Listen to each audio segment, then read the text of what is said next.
news to catch up with today. Too many. Calling for the government to limit the news. Yes. Needs to be 10% less news. So listen, we're not big fans of injustice around here at the Armstrong and Getty Show, and we rail against it when we can. But the story we're about to talk about not only includes, I think, a measure of idiotic injustice, but also is emblematic of a couple of trends that, that are going on these days that are highly annoying. Academia in ideological lockstep. The lack of good judgment, zero tolerance policies, et cetera, in education, and it all kind of comes together in the story of what happened at Rocklin, California High School several days ago last week. In the days or moments leading up to the big student walkout against gun violence, a history teacher at Rocklin High School by the name of Julianne Benzel posed some thought-provoking questions, devil's advocate questions, to her kids in the advanced placement history class about the walkout and the school policies toward it, that sort of thing, and was sent home for, I think, a couple of days on administrative leave for bringing up those questions. Julianne Benzel joins us now. Ms. Benzel, how are you? I am good. Thank you so much for having me. Oh, it's our pleasure. So why don't you, for folks who didn't follow the story closely, just outline what happened briefly? Well, very briefly, the Thursday and Friday, March 8th and 9th, preceding the walkout, which was on March 14th, I just wanted to make sure that my students were even aware. So I just asked, hey, are you guys informed of what's happening next week? And I got maybe 2 hands per class, so very few students. So I gave them just a that's quick interesting overview. right there. Yeah, exactly. Actually, it kind of confirmed why I was doing it in the first place, because they had no idea, right? And so then I said, okay, well, this is a brief overview. I said, please go ahead and look this up on your own. Draw your own conclusions. And I said, go home and dialogue with your parents. Because I'm a parent, I would want to know if my student was going to choose to walk out or not. And so make sure your parents are aware of this and have a dialogue with them. And then, Lord forbid, I opened up a discussion and I said, first of all, I said, are there any questions or comments? And some classes responded, some did not. But for the most part, I just said, I just want to throw this out there. Do you think it would be appropriate if our administration, and I said, or any other administration in this country, school, nationwide, is this appropriate that one protest is going to be basically supported and condoned if another would not be?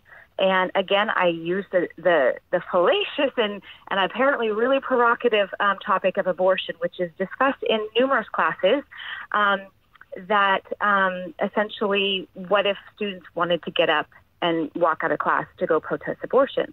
I said, do you think that would be tolerated?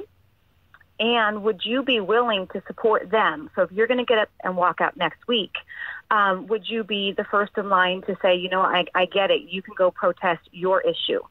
And most of my students, I know we don't have much time, but I had some amazing dialogue. They invoked Martin Luther King's letter from Birmingham jail saying, you know what, if you really believe in a cause, then you need to be willing to sacrifice and face the consequences.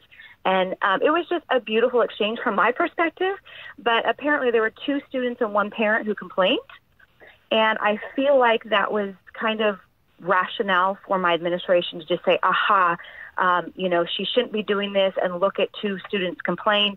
And they literally called me. I was on campus on Monday and Tuesday.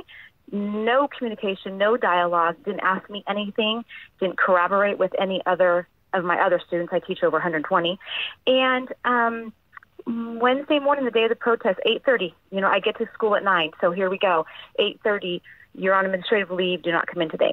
No reason why. And they didn't tell you why, freaking cowards. You don't have to say that. I'm going to say it. Freaking cowards don't have the balls to call you up and even discuss it with you. Freaking cowards. Wow. Let me interject just very quickly. I have it on absolutely unimpeachable authority that Ms. Benzel's classes are exactly the sort you hope and pray your kids will take, in that history is used as a framework to look at what's happening in the modern day. There's discussion, there's thoughts being provoked, there's, ideas being challenged, that sort of thing. It's an advanced placement course in this case, in which kids' minds are being stimulated. They're just not being drilled on names and dates. So it's exactly the sort of thing you hope public education is.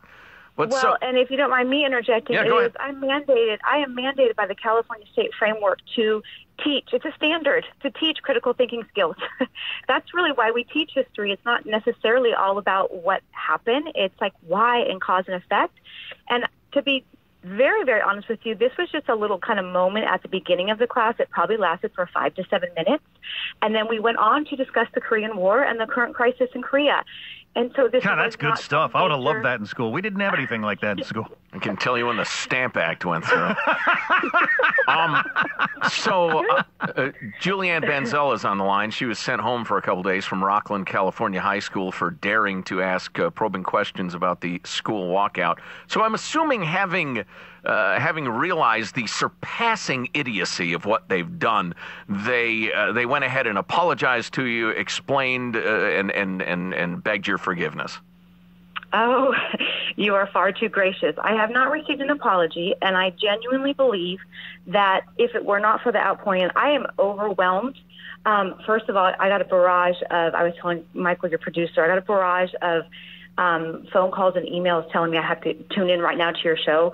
You obviously have a very wide audience. Yeah, that's very important for advertisers to hear. Right.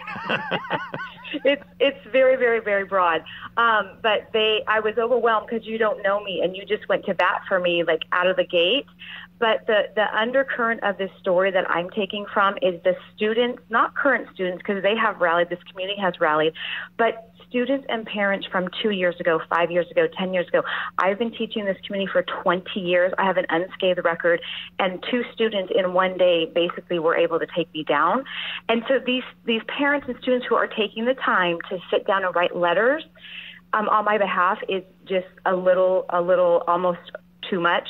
But no, I haven't received an apology, and I think because of all that outpouring, I do believe I think they were going to try and discipline me in some way. I'm not really sure exactly how, but because of the reaction to this, they backtracked immediately and tried to get me back in the classroom on Friday. And I'm like, you have turned my world upside down right now. Yeah, they're meeting with lawyers now. They're meeting with lawyers. They're trying to stay out of trouble. So if they apologize, it'll be admitting wrongdoing, and then they don't want to go down that road. Have they even to this point explained why you were asked to remain home? So no, that morning I had to make several phone calls into the offices. I need to know why I'm here. I need to run. I invoked Kevin Snyder of the Pacific Justice Institute. I knew I needed the best counsel because I didn't know what was happening. So finally I got like 11:30. 3 hours later, I received a very generic email, which was on the original news story, just telling me that I was on leave. But I literally had not been told why. They told the news station before they told me. And then when we went to our meeting to discuss this, the first thing out of the gate, my lawyer is like, is this a disciplinary issue? And they said no. And this is just investigation. I'm like, okay, well, the Sixth Amendment to this Constitution clearly stipulates due process, that you're supposed to gather facts first and then condemn somebody. So they definitely got kind of it backwards. I think we need to revisit the Constitution here. What's astounding to me is that given your record and the number of parents and kids that we've gotten emails from is amazing, singing your praises. And I know some of the kids at school actually held some sort of walkout in support of you. But what's astounding to me at this point is that a couple of people complaining in modern America, where everybody bitches about everything all the time, that experienced school administrators would weigh that more heavily than the entirety of your record and your reputation, and not just go to you and say, Julianne, we got a couple of people griping about this. What's the story? Because they didn't even do that, did they? No. Oh, that's astonishing. Honestly, it's a little disheartening because, again, I haven't taught anywhere else. This is my 20-year career. My husband teaches there. We met there. This is our life. And to have, just to your point, first of all, no, they did not come to me. It could have been a tough conversation. Hey, what's going on here? Again, pull out any random students from my other classes and corroborate these 2 students and see if there's, that's what you do when you gather evidence, right? But you just made a point that I find it, there's so many layers here, but I find it almost borderline frightening. Can you think of the empowerment that these 2 students think that they have now, that they went and whined and complained, and they just took a teacher out of school? Well, yeah, that's the modern world. It works in the It works in the private sector and businesses that way, too. One complaint, man, gets an unbelievable amount of attention. Well, and it's ruined a lot of colleges because it's this Maoist thing. If you're reported for being non-compliant, not echoing the party line, you can be dragged out into the street. I don't mean to be overly dramatic. Obviously, Julianne was not dragged out into the street, but it's the same thing. But do you know what the complaints were? I mean, what were they complaining about? Yeah, so real quick, just to address what you said, I was not dragged out into the street, but I do feel like my name was defamed. And I can get over that. I genuinely can. But, you know, it takes a long time to build up a reputation. And I had no avenue. Like, I'm so grateful and indebted to you guys and the news media outlets. I have such respect for the media, and I'm so fascinated by your... Don't lose that. Okay. Well, if you hadn't given me a voice, like, literally, like, how do I defend against this? I can't. And... so I just wanted to, you know, I wasn't dragged out to the street, but, you know, my name kind of was. But the complaints were, so they showed me these two write-ups, and one of them was literally a paragraph. So I'm just going to give you the whole gamut here. One of them was a paragraph. Another one was a legitimate page complaint. I just think underlying was the uncomfortability that I brought up abortion.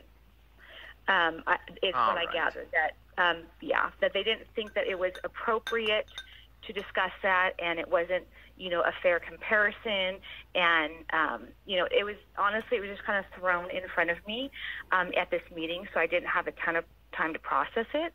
But that's what I literally looked at these two write-ups, and I looked back at my administrator and I said, "This is it. This is all you have." And then apparently, obviously, one parent wrote in or complained or called, and I was literally astonished that that was what they were saying. The fact that you can't bring up abortion, which is one of the most frequently discussed issues in American politics. That's okay, please.